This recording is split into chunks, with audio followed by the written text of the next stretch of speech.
Bonjour frères et sœurs, j'espère que chacun d'entre vous, vous allez bien, vous vous portez très bien et que vous vous préparez pour le retour du Seigneur. Car nous devons nous préparer pour le retour du Seigneur. Frères et sœurs, j'ai à cœur de vous parler d'un sujet qui m'est très important, un sujet qui revient plusieurs fois par jour. Je reçois des vidéos, je reçois des messages qui contredisent la Bible, qui contredisent la parole de Dieu. Mes frères et sœurs, je ne vais pas beaucoup m'attarder, mais j'aimerais attirer l'attention de chacun d'entre nous afin que nous puissions adopter l'attitude, le comportement, le caractère qu'il faut dans ces derniers temps. Car dans ces derniers temps, beaucoup de faux frères se sont glissés parmi nous dans l'église. Non seulement que beaucoup de faux frères sont glissés parmi nous dans l'église pour enseigner des doctrines étrangères, pour venir raisonner avec la parole de Dieu, mais en plus de ça, dans le monde, selon les prophéties faites précédemment par nos prédécesseurs, les premiers disciples de notre Seigneur et Roi de la terre Jésus-Christ, nous voyons encore que des faux prédicateurs, des enfants du diable, moi je les appellerai ainsi, se sont levés aujourd'hui, répondant aux prophéties faites précédemment par nos pères, les premiers apôtres, notamment l'apôtre Paul, l'apôtre Pierre. L'apôtre Paul en parle dans 2 Timothée chapitre 3, dans 1 Timothée chapitre 4, et même dans les épîtres qu'il a écrit à tous les disciples de l'époque, il les avait prévenus par rapport à ces choses qui devaient arriver. L'apôtre Pierre, à son tour, en a prévenu nous les disciples, nous les croyants. Dans 2 Pierre chapitre 2, il parle des faux docteurs qui viendront et qui enseigneront des sournoiseries, qui enseigneront des choses contraires à la parole de Dieu, afin d'entraîner les disciples après eux, afin de mettre les chrétiens dans le doute, afin de mettre les croyants, les disciples de Jésus-Christ dans le doute. Et actuellement, sur les réseaux sociaux, ces messages, waouh! J'en reçois des milliers quotidiennement. Beaucoup me posent des questions à ce sujet. Même parmi les gens qui me posent des questions, certains sont même des pasteurs. Et je me pose des questions concernant la foi que nous défendons, concernant la foi que nous professons. Surtout quand c'est mes collègues prédicateurs qui me posent des questions concernant ces choses, je me demande qu'est-ce qui arrive au monde. Je me demande si nous n'étions pas avertis, alors que chacun de nous a été averti. Le premier avertissement est venu de la part de Jésus-Christ lui-même. Le premier avertissement que le Seigneur nous a donné est que les hommes rejetteront sa parole. Les hommes de ce monde, les hommes de cette terre rejetteront sa parole. Et c'est ce que nous vivons aujourd'hui. Beaucoup d'hommes rejettent la parole de Dieu. Beaucoup d'humains, beaucoup de créatures de Dieu aujourd'hui rejettent la parole de Dieu au profit des traditions, au profit des coutumes, au profit des rites qui sont pratiqués dans leur pays, dans leur village ou peut-être dans leur continent. Beaucoup de gens aujourd'hui rejettent le message de la vérité. Mais cela n'est pas étonnant car Jésus-Christ nous a prévenus. Frères et sœurs, j'aimerais que vous me compreniez très bien. J'aimerais que vous reteniez bien ce message. Car vous devez faire attention. Si vous recevez ce message-là, ne soyez pas étonnés. Ne soyez pas déçus. Ne soyez pas choqués. Car il faut que ces choses arrivent. Je le répète encore. Il faut que ces choses arrivent afin que nous puissions reconnaître ceux qui sont véritablement des enfants de Dieu et ceux qui sont des enfants du diable au milieu de nous. Afin que nous puissions reconnaître les faux frères qui se sont glissés au milieu de nous. Il faut nécessairement que ces choses arrivent. Mais malheur à toi, enfant de Dieu. Malheur à toi, enfant de Jésus-Christ, qui va se tourner vers ces choses. Vaudrait mieux pour toi de ne même pas être né. Vaudrait mieux pour toi de ne même pas connaître le Seigneur Jésus-Christ. Car si tu as connu le Seigneur Jésus-Christ, si tu as goûté à sa parole, si tu crois qu'il est le seul chemin, la vérité et la vie, et que tu retournes aux pratiques de tes ancêtres, la Bible appelle cela comment? Le naufrage par rapport à la foi. La Bible appelle cela le naufrage par rapport à la foi. Et je parle à tous les chrétiens du monde entier. Je parle à tous les croyants du monde entier.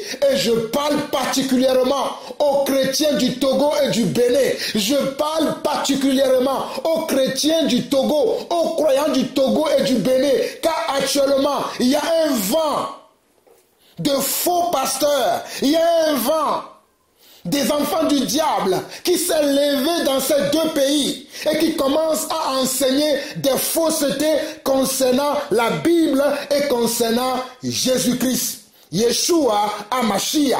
Je dis qu'il y a un vent qui se lève actuellement au Togo et au Bénin.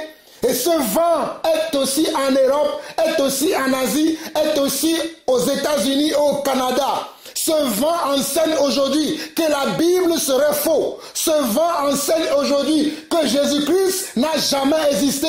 Ce vent enseigne aujourd'hui que Jésus-Christ serait un noir.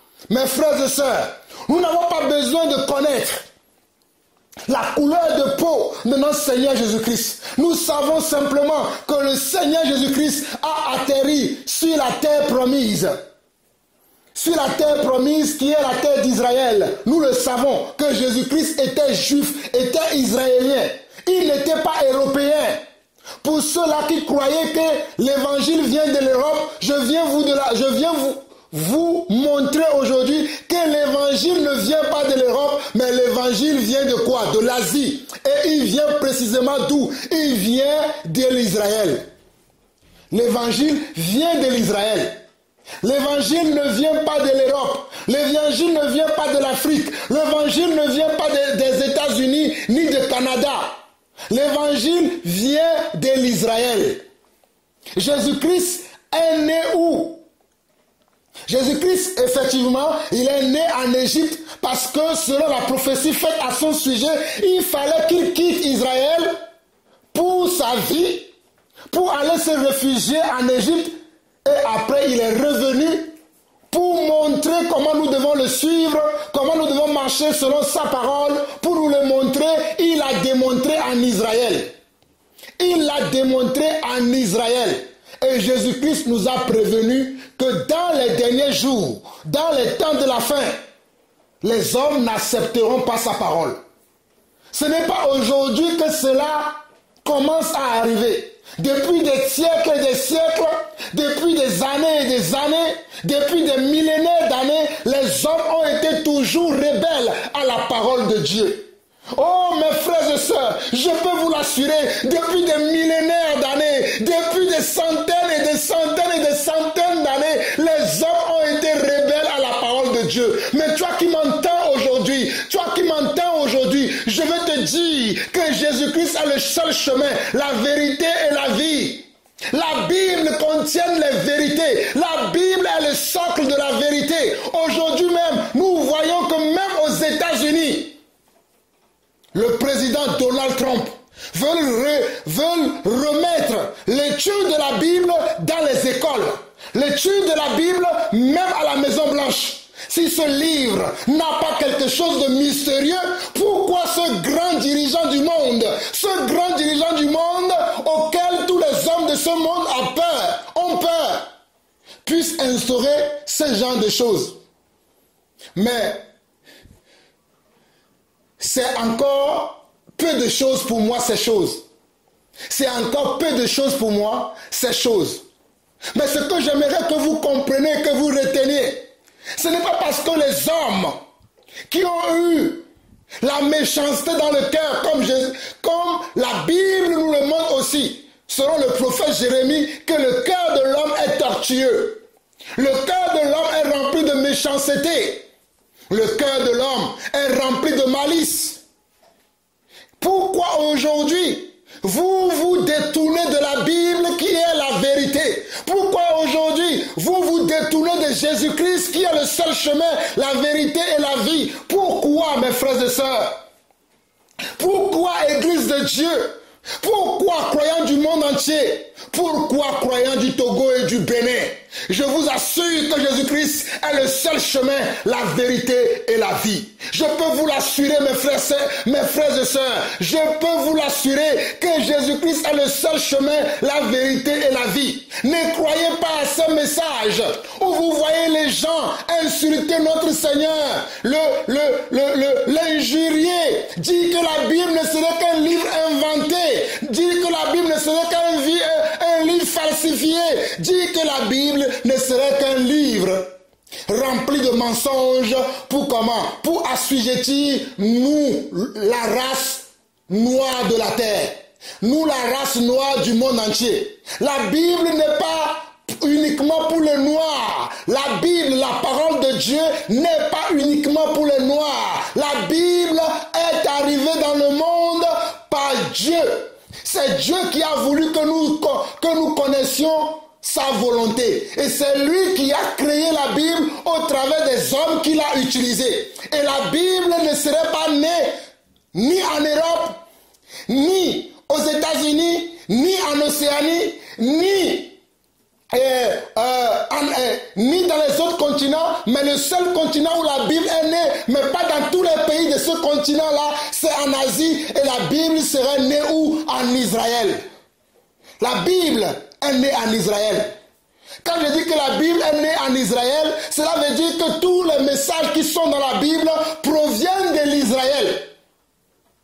Car la Bible serait écrite par les grands théologiens américains et certains même israéliens aussi. Mais je ne vais pas m'attarder là-bas. Moi, je m'attarde à la source. La source, c'est les messages que contient la Bible. La source, c'est les messages qui sont dans la Bible. Et les messages qui sont dans la Bible viennent de la terre d'Israël. Que personne ne vous trompe pour vous dire que la Bible serait venue de l'Europe ou de l'Amérique. Que personne ne vous trompe. Car les messages qui sont dans la Bible viennent de la terre d'Israël. La terre des Hébreux. La terre des Juifs. Ce sont eux les premiers à qui la parole de Dieu a été destinée avant d'arriver chez nous les Noirs. Mes frères et sœurs, la Bible a commencé d'abord où? En Israël, avant d'atteindre les autres continents du monde. La Bible n'est pas née en Europe, je vous le dis encore. Pour ceux-là qui vous disent que les colons sont venus chez nous pour nous tromper avec la Bible, pour nous manipuler avec la Bible, pour nous abrutir avec la Bible, pour nous voler avec la Bible, oui, il est bien vrai que certains des colons ont agi comme ça. Il est bien vrai que certains des colons ont agi comme ça. Et j'ai même la preuve de ce que j'avance, que certains des colons ont agi comme ça. Mais cela se passe encore aujourd'hui, même par nous-mêmes les Noirs, par nous-mêmes comment les croyants, par nous-mêmes comment les Européens, par nous-mêmes comment les Américains. Il y a encore des gens qui utilisent la Bible pour assujettir leurs propres frères. Pas dans le bon sens, mais dans le mauvais sens. Jusqu'aujourd'hui, il y a encore des gens qui utilisent la Bible pour faire comment?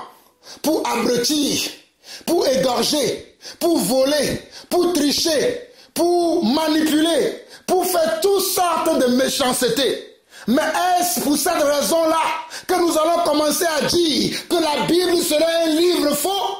Parce que les gens l'utilisent comment? Méchamment, parce que les gens l'utilisent avec de mauvaises intentions, parce que les gens l'utilisent de la mauvaise façon, de la mauvaise manière. C'est pour cela que nous allons décréter que la Bible est faux. C'est pour cela que nous allons dire que Jésus-Christ n'a jamais existé. Oh mon frère, ma soeur, je t'en supplie dans le nom de Jésus-Christ, ne commets pas ce blasphème, ne commets pas ce blasphème, ne commets pas ce blasphème. Toi qui es sur le point de commettre un blasphème, oh, je t'avertis par ce message, que sache que le Seigneur a prévu que dans les derniers jours, il y aura comment?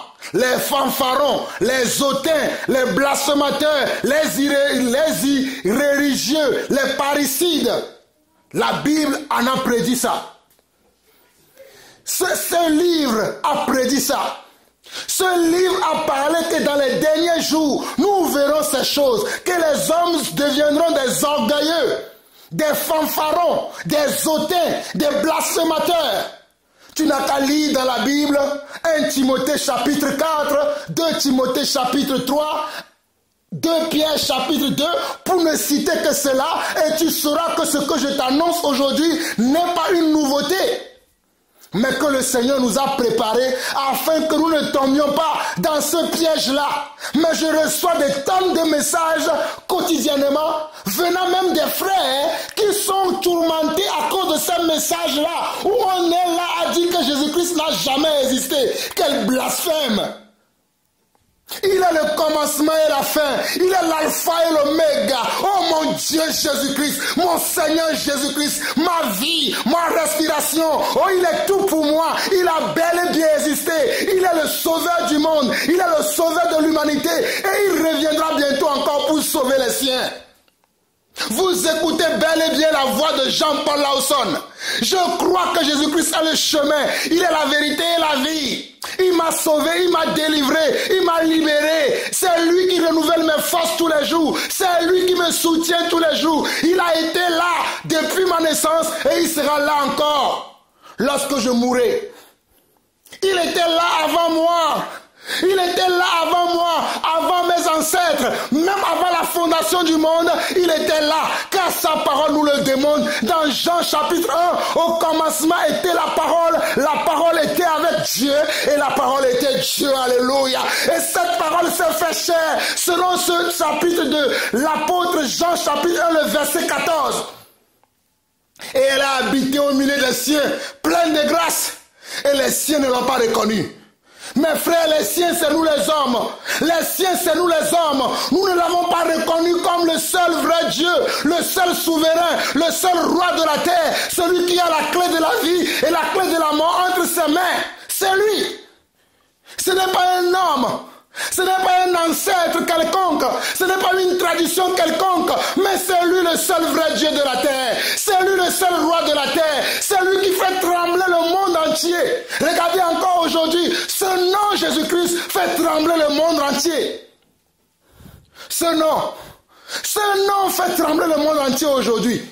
Mes frères, pour vous montrer la preuve que ces gens qui vous enseignent ces choses ne sont que comment? Les petits-fils de ce roi qui a envoyé des missionnaires en Afrique dans l'intention d'abrutir les Africains, dans l'intention d'abrutir et de voler, de piller les Noirs. Je vais vous montrer son message et vous allez comprendre que ce message-là a été tronqué. Les missionnaires ont été détournés de la mission de l'évangélisation que le Seigneur Jésus-Christ nous a confiée. La mission de l'évangélisation que Jésus-Christ nous a confiée, ce n'est pas d'aller mentir à nos frères, ce n'est pas d'aller voler nos frères, voler nos sœurs et surtout les violenter, mais plutôt de leur ramener la parole de la vérité qui est remplie d'amour, de bonheur, de justice, de miséricorde et beaucoup de sainteté. Mais par contre, le message qu'il leur a donné, c'est un message de comment? De méchanceté, de duplicité et d'hypocrisie. Je vais vous en faire écouter quelques passages et vous allez comprendre que je ne suis pas en train de vous raconter n'importe quoi. Suivez-moi très bien.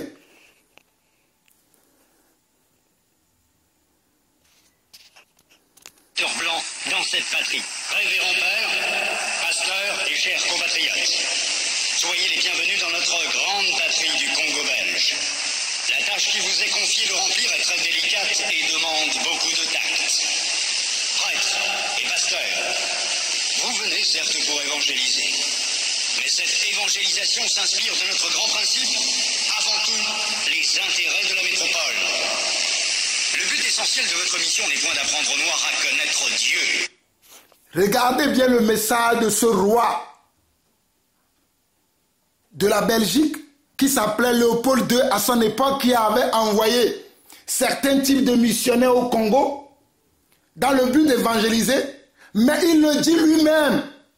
Dès son premier discours, ses premiers mots, il le dit lui-même que le projet d'évangéliser n'est pas de faire connaître aux Noirs, de connaître Dieu. La première mission, ce n'est pas de faire connaître aux Noirs, de connaître Dieu véritablement et de le servir véritablement.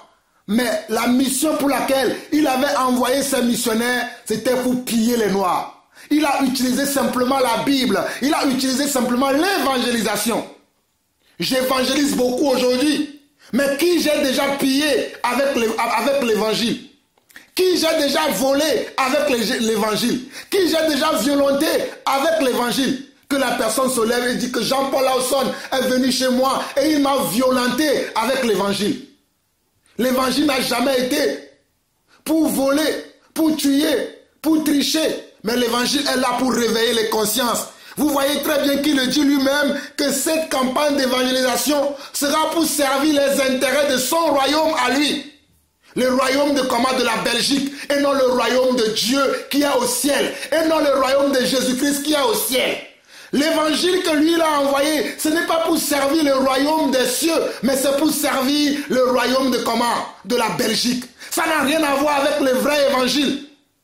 Quand l'apôtre Paul, c'est l'apôtre Paul qui a amené l'évangile comment? En Europe. C'est l'apôtre Paul qui a amené, je vous le prouve mes frères, lisez Romains chapitre 1, lisez le livre de Corinthiens, lisez le livre de Galates, lisez le livre d'Éphésiens, de Philippiens. Vous allez voir que c'est l'apôtre Paul qui a été le missionnaire qui a amené l'évangile en Europe. Mais l'apôtre Paul a-t-il volé les Européens? L'apôtre Paul a-t-il triché? L'apôtre Paul a-t-il violé les femmes en Europe? Ce n'est pas l'évangile qu'il a amené en Europe.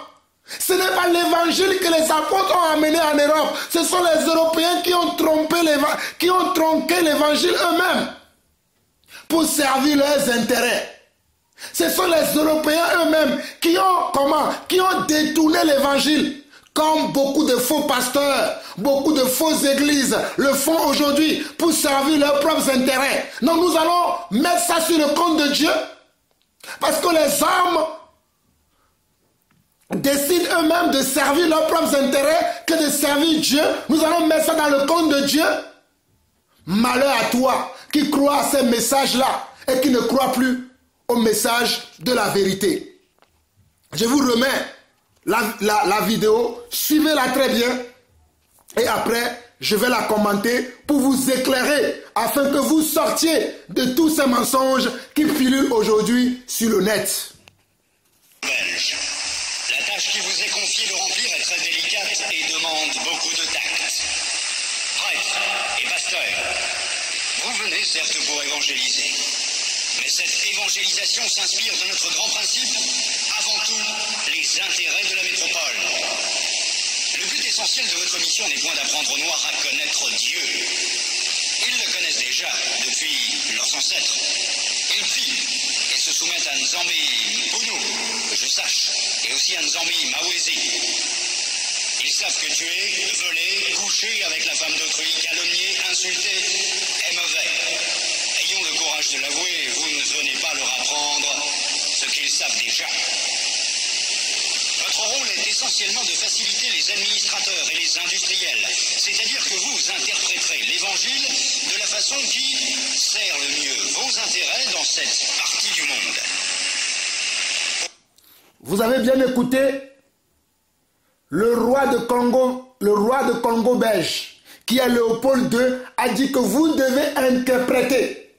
Regardez bien, il a dit vous devez interpréter la parole de telle manière que les Noirs serviront nos intérêts et non servir l'intérêt du royaume de Jésus-Christ. Vous êtes assez intelligent pour comprendre ces choses. Ce roi qui est Léopold II a dit que vous devez servir quoi? Vous devez interpréter la parole de telle manière que les Noirs le comprennent mal. Mais gloire soit rendue à Jésus-Christ qui nous a fait la grâce à nous aujourd'hui de comprendre véritablement sa parole afin de ne pas tomber dans les pièges dans lesquels nos ancêtres sont tombés. Je rends grâce à Dieu qu'il a fait de moi un apôtre authentique afin que je puisse prendre la défense de l'évangile comme mes prédécesseurs, l'apôtre Pierre, l'apôtre Jean, l'apôtre Paul, pour ne citer que cela. Mes frères et sœurs, l'évangile n'a jamais été pour détruire, pour voler, pour tuer, mais c'est pour sauver l'humanité. Regardez comment cet homme parle. Il dit, vous interpréterez la parole. Comme nous le voyons encore aujourd'hui, dans beaucoup de dénominations, on interprète mal l'évangile de Jésus-Christ. Tout est question de l'interprétation qu'on fait de la Bible. Tout est question de l'interprétation qu'on fait de la parole de Jésus-Christ. Jusqu'à aujourd'hui encore, les gens interprètent mal la parole de Dieu. Jusqu'à nos jours encore, les gens interprètent la parole pour servir leurs propres intérêts, comme le dit aussi Léopold II. C'est pour ça que j'ai dit que ces personnes qui font ces choses sont les petits-fils de Léopold II. C'est pour ça que je me suis permis de parler ainsi, que les personnes qui interprètent mal la parole de Dieu sont les petits-fils de Léopold II. Mes frères, recevez encore ce message et vous comprendrez encore mieux que la parole de Dieu n'a jamais été pour voler, tricher, égorger, mais plutôt pour subvenir aux besoins des gens.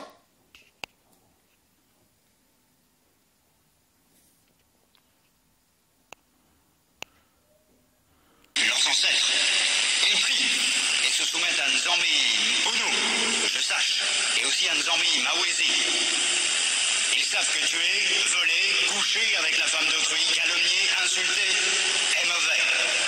Ayons le courage de l'avouer, vous ne venez pas leur apprendre ce qu'ils savent déjà. Votre rôle est essentiellement de faciliter les administrateurs et les industriels, c'est-à-dire que vous interpréterez l'évangile de la façon qui sert le mieux vos intérêts dans cette partie du monde.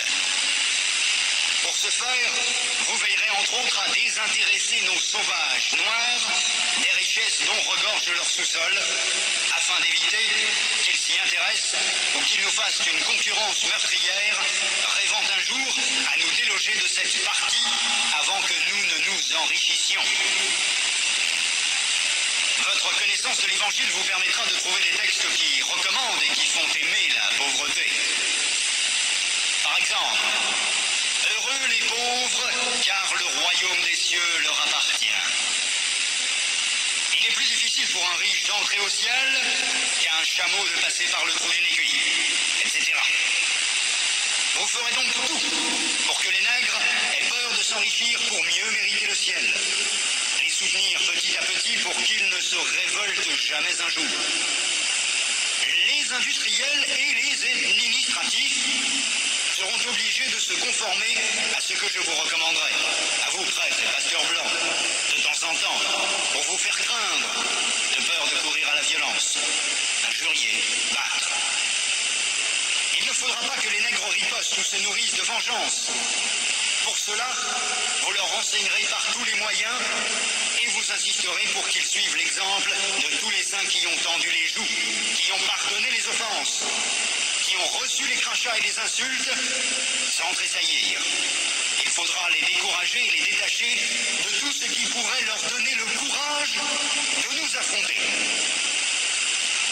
Je songe ici spécialement à leurs nombreuses fétiches de guerre qu'ils prétendent ne point abandonner. Votre action doit porter essentiellement sur les jeunes, afin qu'ils n'hésitent point de nous saluer. Quand le commandement du Père est en contradiction avec celui des missionnaires, qui sont les pères spirituels de leurs âmes. Regardez ce qu'il dit ce roi. Il dit quand les commandements du Père sont en contradiction à celui de vous les missionnaires, J'espère que vous écoutez bien comme moi j'écoute. C'est de cette manière-là que les gens ont tronqué l'évangile à l'époque, pour tromper certains de nos ancêtres, pour tromper certains de nos aïeux. Mais la volonté de Dieu, c'est que nous puissions être soumis à sa volonté et à sa parole. C'est que nous puissions suivre sa parole correctement, dignement, afin de marcher selon ce que la parole nous enseigne et non selon nos convictions personnelles, selon nos désirs charnels, selon nos ambitions personnelles et orgueilleuses, comme je le vois sur la terre encore aujourd'hui. Beaucoup d'hommes sont remplis d'orgueil, sont remplis de duplicité, d'hypocrisie. Et c'est eux qui sont là à faire l'apologie de ces choses et en vous disant que la Bible est faux. Mais la Bible n'a jamais été faux. Mais c'est l'interprétation dont les hommes font de la Bible que nous devons nous méfier. Quelle est l'interprétation que tu reçois de la parole de Dieu aujourd'hui? Quelle est l'interprétation que tu reçois de Jésus-Christ aujourd'hui? Qu'est-ce qu'on te dit concernant Jésus-Christ aujourd'hui? Qu'est-ce qu'on te dit concernant la parole aujourd'hui? Qu'est-ce qu'on te dit concernant la révélation de Jésus-Christ aujourd'hui? C'est ça que tu dois méditer, que tu dois scruter, que tu dois aller vérifier pour voir si les choses étaient réellement ainsi. Si les choses ont été enseignées comme ça réellement. Mais vous allez vous rendre compte que la parole a été comment? A été mal interprétée, a été utilisée pour des fins qui ne sont pas les fins que le Seigneur a voulu lui-même, mais que ce sont des fins personnelles, que certains colons, certaines personnes, même jusqu'aujourd'hui, dans certaines assemblées dites chrétiennes, dans certaines religions, la même chose se fait encore. Mais est-ce que nous allons imputer cela à Dieu? Si les hommes sont méchants envers leurs propres frères, envers leurs semblables, est-ce que cela est la faute de Dieu? Méfiez-vous des hommes. Méfiez-vous des hommes. Des hommes sont des méchants. Méfiez-vous d'eux. Réécoutez encore. Réécoutez encore. Essentiellement sur les jeunes, afin qu'ils n'hésitent point de nous saluer. Quand le commandement du Père est en contradiction avec celui des missionnaires, qui sont les pères spirituels de leurs âmes, vous insisterez particulièrement sur la soumission et l'obéissance, même aveugle. Cette vertu se pratique mieux quand il y a absence de critique. Apprendre aux élèves à croire et non à raisonner. Ce sont là, chers prêtres, pasteurs et compatriotes, quelques-uns des principes que vous appliquerez sans faille. Vous en trouverez beaucoup d'autres dans les livres et textes qui vous seront remis à la fin de cette séance. Vous verrez donc ce que je recommanderai à vous, prêtres et pasteurs blancs. Évangélisez les Noirs jusqu'à la moelle des os, afin qu'ils ne se révoltent jamais contre les injustices que vous leur ferez subir. Faites-leur réciter chaque jour. Regardez, le monsieur, ce roi Léopold II leur dit: vous les évangéliserez jusqu'à la moelle, afin que ces Noirs-là ne se révoltent pas contre l'injustice que vous leur ferez subir. Afin que ces Noirs-là ne se révoltent pas contre les injustices que vous leur ferez subir. Et jusqu'aujourd'hui, il y a encore de ces missionnaires-là qui sont mandatés aujourd'hui par Satan, qui sont mandatés aujourd'hui par les démons, qui sont mandatés aujourd'hui par l'enfer pour soumettre des hommes à des injustices. Mais est-ce que nous allons imputer cela à Dieu? Nous n'imputerons pas cela à Dieu, car Dieu a son plan. De la même manière que Dieu s'est laissé faire, lorsqu'on l'a cloué à la croix, lorsque Jésus-Christ est mort à la croix, il savait qu'il y a un troisième jour qui arriverait. Il savait qu'il y aura un troisième jour où il ressusciterait.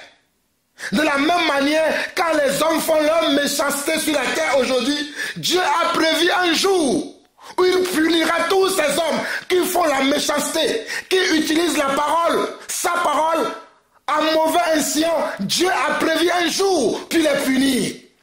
Non, mes frères, ne désarmez pas devant eux. Laissez les hommes faire leur méchanceté.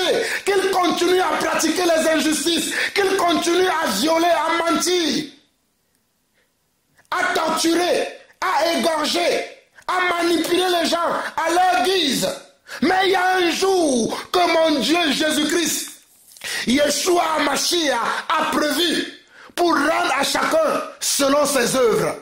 Il y a un jour que mon Dieu, l'Éternel des armées, le roi des rois, l'alpha et l'oméga, le premier et le dernier, celui qui était, qui est et qui vient, il y a un jour qu'il a prévu pour punir tous ces hommes qui ont le cœur rempli d'orgueil, de malice, les mots me manquent même pour qualifier ces choses. Les mots me manquent, mes frères et sœurs. Réveillez-vous, mes frères et sœurs. Sortez de votre sommeil et préparez-vous pour le grand festin du grand roi, le grand roi de la terre, le roi devant qui tout genou doit fléchir et confesser qu'il est le seul vrai Dieu. Tout genou doit fléchir. Je dis bien tout genou. Il n'y a pas de genou qui ne fléchira pas devant lui, car c'est lui le seul roi, le seul vrai Dieu, Jésus-Christ. Tout genou fléchira devant lui. J'espère que vous écoutez ce message et que vous comprenez bien pourquoi je vous parle ainsi aujourd'hui. Livres et textes qui vous seront remis à la fin de cette séance. Vous verrez donc ce que je recommanderais à vous, prêtres et pasteurs blancs. Évangélisez les Noirs jusqu'à la moelle des os, afin qu'ils ne se révoltent jamais contre les injustices que vous leur ferez subir. Faites-leur réciter chaque jour, heureux ceux qui pleurent, car le royaume des cieux leur appartient. Convertissez les Noirs au moyen des chicottes. Gardez leurs femmes à la mission pendant 9 mois, afin qu'elles travaillent pour vous. Courtisez-les s'il le faut. Et exigez ensuite à ces convertis qu'ils offrent en signe de reconnaissance des bonnes viandes, poules, coqs et œufs, chaque fois que vous visitez leur village. Faites tout pour éviter que les Noirs ne deviennent riches. Pour ce faire, chantez-leur chaque jour qu'il est impossible à un homme riche d'entrer dans le royaume des cieux. Faites-leur payer une taxe chaque semaine à la messe de dimanche. Détournez cet argent prétendument destiné aux pauvres pour avoir des magasins importants là où vous êtes, paroisses, procures. Transformez vos missions ainsi en de gros centres commerciaux florissants et aidez légèrement les pauvres pour encourager d'autres blancs à investir régulièrement. Demandez aux Noirs de mourir de faim et vous autres vous mangerez 5 fois par jour. En plus, que vos ventres soient toujours pleins de bonnes choses et que vos bouches exhalent partout l'odeur des oignons. Instituez pour eux un système de confection qui fera de vous de bons détecteurs pour dénoncer tout Noir à une prise de conscience pour la revendication de l'indépendance nationale. Enseignez une doctrine que vous ne mettrez pas en pratique, et peut-être s'ils vous demandent pourquoi vous comportez-vous contrairement à ce que vous prêchez, répondez-leur, vous les Noirs, suivez ce que nous lisons et non ce que nous faisons. Mais mes frères, mais est-ce que vous suivez la même chose que moi? Est-ce que vous voyez le cœur de cet homme? Le cœur rempli de méchanceté. Oh mon Dieu! Oh mon Dieu Jésus-Christ, regardez les propos que ce monsieur, regardez comment ce monsieur conseillait ces missionnaires qu'il avait envoyés au Congo belge à l'époque. C'est pour ça que certains aujourd'hui se lèvent et basés sur ces messages, ils vont dire que la Bible n'a jamais été vraie. Alors que ce monsieur, c'est lui qui détournait la parole. La parole n'a jamais été contraire à la volonté de Dieu. Mais c'est ce que nous les hommes, nous avons fait de cette parole. Regardez comment ce monsieur enseigne à des gens d'être comment? Des personnes remplies de malice, de duplicité, de complicité, d'avarice. De telle manière qu'ils soient riches. Regardez, mais vous écoutez la même chose comme moi. Ce sont les gens qui ont suivi ce genre de message. Peut-être les gens que le diable inspire encore, comme le diable avait inspiré sur Léopold II, qui commence aujourd'hui à vous dire que Jésus-Christ n'a jamais existé, qui commence aujourd'hui à vous enseigner que vous devez jeter vos Bibles, car la Bible a été inventée, que la Bible n'a rien de véridique, la Bible n'a rien de prouvé, la Bible n'a rien de vrai. Vous ferez attention de suivre de telles personnes. Vous ferez très attention de suivre de telles personnes. Suivez jusqu'à la fin, je vais conclure, mes frères. Et s'il réplique en disant qu'une foi sans œuvre est une foi morte, fâchez-vous en appliquant le fouet et répondez-leur, heureux ceux qui croient sans protester.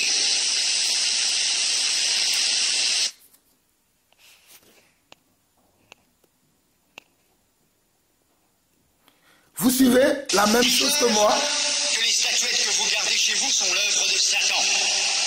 Confisquez-les et allez remplir vos musées, ainsi que ceux de Ternérine au Vatican. Faites oublier aux Noirs leurs ancêtres, afin qu'ils adorent les vôtres. Ils ne les écouteront jamais, par exemple, les saintes, la Vierge Marie, Sainte Thérèse, Saint Martin. Faites-leur prier en les mettant à genoux comme punition. Et obligez-leur à réciter le chapelet 10 fois ou plus. Ne présentez jamais une chaise à un noir qui vient vous voir. Ne l'invitez jamais. Donnez-lui tout au plus une cigarette. Ne l'invitez jamais à manger avec vous, même s'il égorge pour vous une poule ou un coq, chaque fois que vous arrivez chez lui. Bref, lorsque vous aurez accompli tout cela, notre pays, la Belgique, sera très riche, et c'est plus tard seulement, lorsque les Noirs auront compris que nous essayerons de les aider pour l'amour de Dieu, car on ne réveille pas un chat qui dort. Je vous en remercie vivement, le roi des Belges, Léopold II.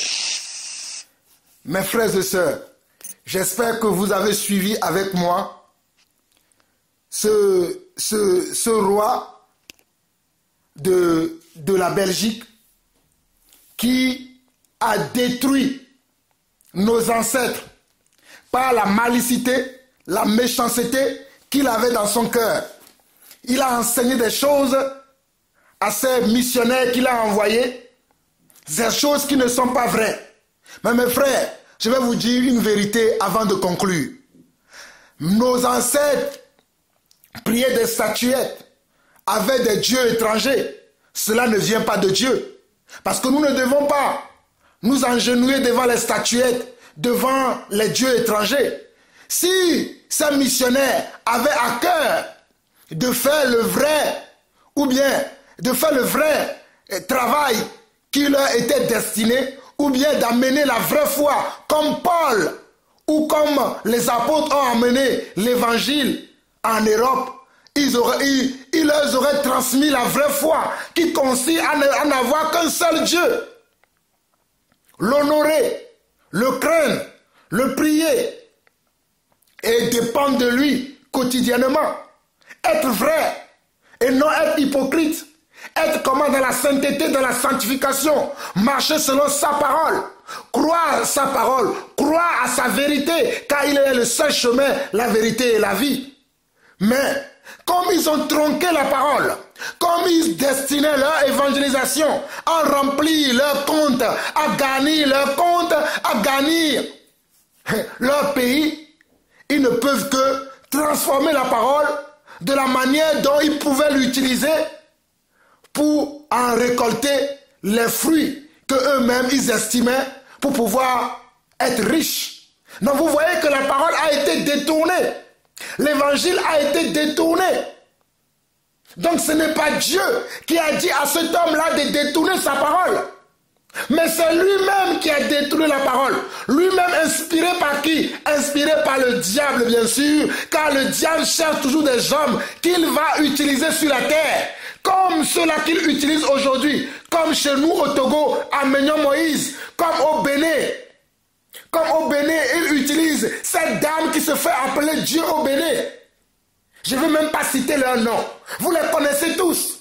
Ils sont nombreux au Togo. Ils sont nombreux dans les pays européens même aussi. Et nous voyons encore des pasteurs qui utilisent la parole comme on vient de le voir encore aujourd'hui. Il y a encore des prêtres waouh, les mots me manquent aujourd'hui, qui utilisent la parole comme cela, alors que la parole de Dieu doit être enseignée correctement, dans le bon sens. Mais regardez comment il leur dit. Faites de telle manière qu'ils perdent même leur bon sens.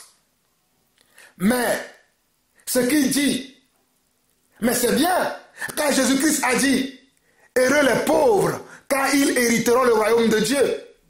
Il ne sait pas qu'en faisant cela, il est en train d'accomplir la volonté de Dieu. En disant ces choses, même si ce n'est pas bon, même si c'est de la mauvaise manière qu'ils ont interprété la parole de Dieu, beaucoup de ces personnes qui ont été manipulées, qui ont été trompées, en respectant scrupuleusement ce qu'on leur disait, certains de leurs messages étaient vrais. Cela permettra peut-être à ces personnes-là d'être sauvées. Dieu seul sait. Mais la vérité est que le cœur de ce monsieur est rempli de malice, est rempli de méchanceté, est rempli d'orgueil, est rempli de volupté, est rempli de rapine, est rempli comment? Que des mauvaises choses, que des choses que le Seigneur notre Dieu ne permet pas, que des choses que le Seigneur notre Dieu n'a jamais voulu. Vous le voyez très bien de la manière dont il incitait ces missionnaires qu'il envoyait à être des personnes sans cœur, sans le cœur d'un vrai missionnaire. Nous sommes des missionnaires de Dieu aujourd'hui. Qui peut témoigner que nous sommes venus chez eux et nous les avons volés, nous les avons trichés, nous les avons dit... Mais écoutez vous-même, quand vous écoutez ces paroles inspirent quoi? Ces paroles n'inspirent pas la foi qui vient de Dieu. Ces paroles n'inspirent pas la foi qui vient de Dieu, mais ces paroles inspirent comment? La crainte qui vient de l'homme. La crainte qui vient de comment? Qui vient de l'homme. Or, la Bible dit que malheur, maudit soit l'homme qui fait comment? Qui craint l'homme, qui se confie à l'homme. Nous ne pouvons pas nous confier aux hommes. C'est ce que la Bible nous dit. Malheur à l'homme qui se confie à l'homme. Nous devons nous confier au Seigneur, le roi de la terre, le seul vrai Dieu, le Dieu véritable et la vie éternelle, comme 1 Jean 5:20 nous le dit. Mais aujourd'hui, le petit-fils de Léopold II a les âmes d'Arménion Moïse au Togo, a les âmes de cette femme au Bénin qui se fait appeler Dieu. Vous la connaissez bien. A les âmes de plusieurs autres, comme ces faux pasteurs qui pullulent aujourd'hui dans beaucoup de communautés, qui font des miracles mensongers, qui font des choses que je ne peux même pas citer. Ils sont nombreux aujourd'hui. Mais le pire, c'est qu'il y a un vent nouveau qui se lève maintenant. Et selon les messages de ce vent nouveau, c'est que la Bible serait faux. C'est que Jésus-Christ ne serait jamais là. C'est ce que Jésus-Christ n'a jamais existé. C'est qu'il serait un grand blasphème. Pour ceux qui croient à ce genre de message, pour ceux qui croient que Jésus-Christ n'a jamais existé, mes frères et sœurs, je vous préviens, Jésus-Christ est le seul chemin, la vérité et la vie. Il a bel et bien existé. Il est le commencement et la fin. Il est l'alpha et l'oméga. Apocalypse chapitre 1 et Apocalypse chapitre 22. Je vous en supplie, mes frères et sœurs, allez méditer Apocalypse chapitre 1 et Apocalypse chapitre 22. N'écoutez pas ces soi-disant prophètes de ces derniers temps.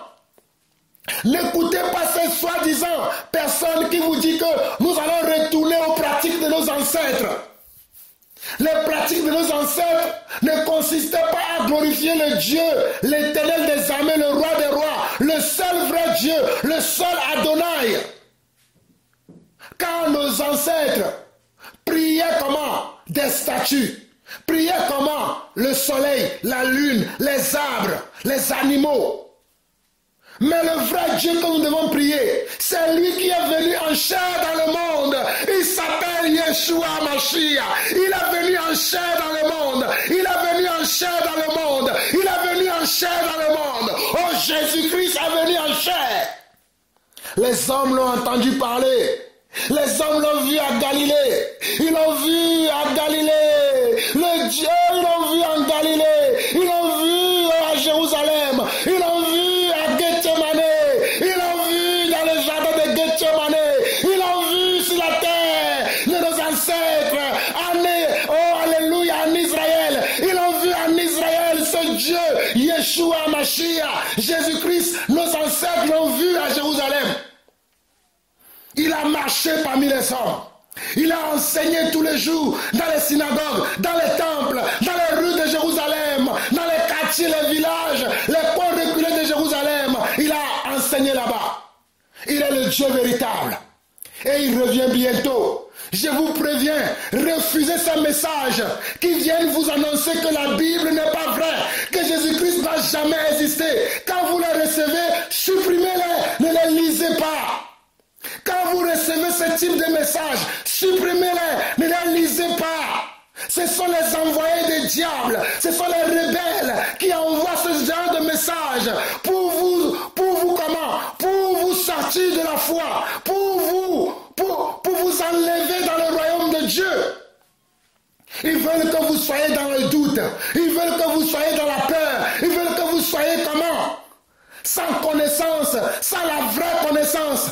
Mais la Bible déclare que son peuple périt faute de connaissance. C'est pour cela que je vous ai montré aujourd'hui par une preuve palpable que l'évangile que les missionnaires ont amené vers nos ancêtres n'était pas le bon évangile qu'eux-mêmes ils ont reçu des authentiques apôtres comme l'apôtre Paul. Quand l'apôtre Paul est arrivé à Rome, il n'a violé personne, il n'a trompé personne, il n'a menti à personne, il a enseigné selon la vérité qui vient de Dieu, selon la grâce qui vient de Yeshua. Mais aujourd'hui, qu'est-ce que ces hommes font? Qu'est-ce que ces hommes ne feront pas?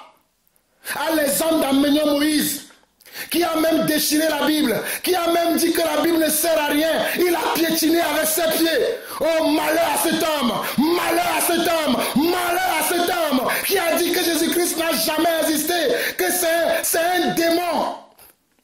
Mais Jésus n'a-t-il pas dit cela? Jésus n'a-t-il pas dit cela? Jésus n'a-t-il pas dit cela? Mes frères et sœurs, c'est ainsi que je viens vous réveiller, car la trompette sonnera très bientôt. La trompette sonnera très bientôt. La trompette sonnera très bientôt. La trompette sonnera très bientôt. Et vous écoutez la voix de Jean-Paul Lawson, celui qui crie dans le désert pour aplanir le sentier de notre Seigneur. Vous écoutez la voix de votre serviteur, votre frère, votre homme serviteur, Jean-Paul Lawson, celui qui crie dans le désert pour aplanir le sentier de notre Dieu. Préparons-nous mes frères, préparons-nous mes frères, préparons-nous mes frères, car Jésus-Christ revient bientôt. Préparons-nous, préparons-nous pour accueillir le roi des rois, préparons-nous pour recevoir le roi des rois, préparons-nous, alléluia, pour élever le roi des rois. Préparons-nous, préparons-nous et préparons-nous. Préparons-nous mes frères, préparons-nous mes sœurs. Jésus revient pour nous enlever. Oh, préparons-nous mes frères, préparons-nous mes sœurs. Jésus revient pour nous enlever. Oui, préparons-nous mes frères, préparons-nous mes sœurs. Jésus revient pour nous enlever. Oh, Jésus revient pour nous enlever. Oui, préparons-nous, oui, préparons-nous, mes frères, préparons-nous, mes sœurs. Jésus revient pour nous enlever. Oh, Jésus enlever. Oui, préparons-nous, mes frères. Oui, préparons-nous, mes sœurs. Jésus revient pour nous enlever. Oh, Jésus revient pour nous enlever. Oui, préparons-nous, mes frères. Préparons-nous, mes sœurs. Jésus